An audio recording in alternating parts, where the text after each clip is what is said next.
बोलो अहोई माता की जय। अहोई अष्टमी के व्रत में पूजा के साथ ही व्रत कथा सुनने का खास महत्व है। मान्यता है कि इस कथा को सुनने के बाद ही आपका व्रत पूर्ण माना जाता है। माताएं संतान की दीर्घ आयु के लिए पूरे दिन निर्जला व्रत करती हैं और फिर दोपहर के बाद अहोई माता की पूजा करती हैं और शाम को तारों को अर्घ देकर व्रत तोड़ती हैं। आइए जानते हैं अहोई अष्टमी की व्रत कथा विस्तार से। एक साहूकार था जिसके 7 बेटे और 7 बहुएं थी। दिवाली से पहले कार्तिक अष्टमी को सातों बहुएं अपनी इकलौती ननद के साथ जंगल में जाकर खदान में मिट्टी खोद रही थी। वहां स्याहू की माद थी। मिट्टी खोदते समय ननद के हाथ से स्याहू का बच्चा मर गया। इससे स्याहू माता बहुत नाराज हो गई और बोली, मैं तेरी कोख बांधूंगी। तब ननद अपनी सातों भाभियों से बोली, तुम में से कोई अपनी कोख बंधवा लो। सभी भाभियों ने अपनी कोख बंधवाने से इनकार कर दिया, परंतु छोटी भाभी सोचने लगी कि अगर मैंने अपनी कोख नहीं बंधवाई तो सासू जी नाराज होंगी। यह सोचकर ननद के बदले में छोटी भाभी ने अपनी कोख बंधवा ली। अब इसके बाद उसको जो बच्चा होता है वह 7 दिन का होकर मर जाता है। एक दिन पंडित को बुलाकर पूछा, मेरी संतान 7वें दिन क्यों मर जाती है?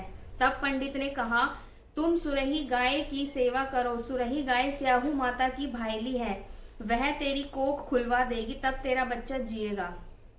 अब वह बहुत जल्दी उठकर चुपचाप सुरही गाय के नीचे साफ सफाई कर आती। सुरही गाय ने सोचा, रोज उठकर कौन मेरी सेवा कर रहा है, सो आज देखूंगी।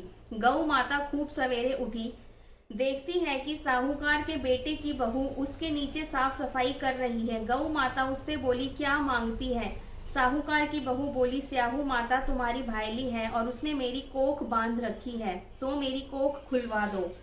गौ माता ने कहा, अच्छा ठीक है। अब तो गौ माता समुद्र पार साहूकार की बहू को अपनी भाईली के पास लेकर चल पड़ी। रास्ते में कड़ी धूप थी, सो वह दोनों एक पेड़ के नीचे बैठ गईं।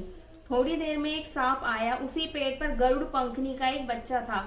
सांप उसको डसने लगा। तब साहूकार की बहू ने सांप मारकर ढाल के नीचे दबा दिया और बच्चे को बचा लिया। थोड़ी देर में गरुड़ पंखनी आई तो यहाँ खून देखकर साहूकार की बहू को चोंच मारने लगी।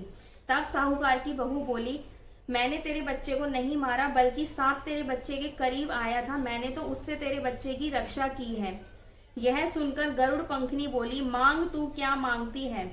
वह बोली, 7 समुद्र पार स्याहू माता रहती हैं, हमें तू उसके पास पहुंचा दे। तब गरुड़ पंखनी ने दोनों को अपनी पीठ पर बैठाकर स्याहू माता के पास पहुंचा दिया। स्याहू माता उनको देखकर बोली, आ बहन, बहुत दिनों में आई है। फिर कहने लगी, बहन मेरे सिर में जुएं पड़ गई हैं। तब सुरही के कहने पर साहूकार की बहू ने उसकी सारी जुएं निकाल दी। इस पर स्याहू माता प्रसन्न होकर बोली, तूने मेरे सिर में बहुत सलाई घेरी है, इसलिए तेरे 7 बेटे और 7 बहू होंगी। वह बोली, मेरे तो एक भी बेटा नहीं है, 7 कहाँ से होंगे? स्याहू माता बोली, वचन दिया है। तब साहूकार की बहू बोली, मेरी कोख तो तुम्हारे पास बंद पड़ी है। यह सुन स्याहू माता बोली, तूने मुझे ठग लिया, जा तेरे घर तुझे 7 बहुएं मिलेंगी। तू जानकर उजमन करियो, 7 अहोई बनाकर 7 कड़ाई करियो। वह लौटकर घर आई तो देखा कि 7 बेटे 7 बहुएं बैठे हैं। वह खुश हो गई।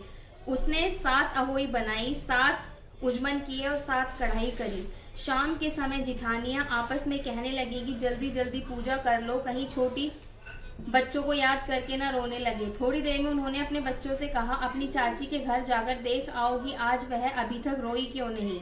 बच्चों ने आकर कहा, चाची तो कुछ मांड रही है, खूब उजमन हो रहा है। यह सुनते ही जेठानियां दौड़ी दौड़ी वहां आई और आकर कहने लगी कि तूने कोख कैसे खुलवाई? वह बोली, तुमने तो कोख बंधवाई नहीं थी, सो मैंने कोख बंधवा ली। अब स्याहू माता ने कृपा करके मेरी कोख खोल दी है।